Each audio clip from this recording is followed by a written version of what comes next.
Gandhi talks 2 hours 10 minutes run టైమ్‌తో థియేటర్స్‌లో చాలా సైలెంట్‌గా రిలీజ్ అయింది. అంతే సైలెంట్‌గా ప్రైమ్ వీడియో కూడా వచ్చేసింది. ఇక కొంచెం మన ఛానెల్‌ని సబ్స్క్రైబ్ చేసుకోని వాళ్ళు ఒక్కసారి మన కంటెంట్ చూడండి. మీకు యూజ్ అవుతుంది అనిపిస్తే, మాక్సిమం రివ్యూస్ ఉన్నాయి అనిపిస్తే మాత్రం తప్పకుండా సబ్స్క్రైబ్ చేసుకోండి. ఇంకా కష్టపడతా, ఇంకా ఎన్నో ఇవ్వడానికి ట్రై చేస్తా. ఇక మూవీ చూసాక నాకైతే ఇలా చెప్పాలని లేదు. ఈ సినిమాతో వీళ్ళు ట్రై చేసిన కొత్త ప్రయత్నానికి. కానీ మూవీలో సాంగ్స్ తప్ప ఒక్క డైలాగ్ కూడా ఉండదు. ఐ మీన్ మాటలు. అన్నీ కూడా వాట్సాప్ మెసేజెస్, టెక్స్ట్ మెసేజెస్, లేదంటే గోడ మీద టెక్స్ట్ చూపించడం, లేదంటే పర్ఫార్మెన్స్‌తో, సైగలతో మేనేజ్ చేయడం.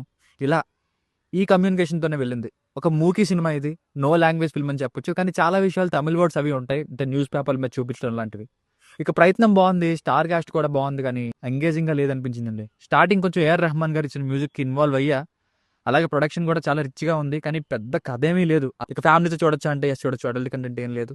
బేసిక్ స్టోరీ లైన్ ఏంటంటే, పేదవాడైన హీరో విజయ్ సేతుపతి గారు జాబ్ కోసం ట్రై చేస్తుంటారు. అవినీతి కారణంగా కష్టమవుతుంది. మరోవైపు డబ్బున్న బిజినెస్ మ్యాన్ భారీ నష్టాల్లో ఆస్తి అంతా కోల్పోతాడు. ఇంకోవైపు హీరోయిన్ అదితి రావ్ హైదరి గారు. సో వీళ్ళ జీవితాలు ఏమయ్యాయి అన్నది స్టోరీ.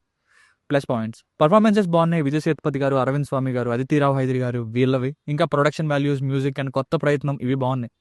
ఇక విజయ్ సేతుపతి గారు కూడా లుక్స్ కూడా చూస్తుంటే చాలా ఇయర్స్ బ్యాక్ మూవీలా ఉంది. ఇంత పెద్ద ప్రపంచంలో మాటలు ఉండకూడని కాన్సెప్ట్ కాదు ఇది.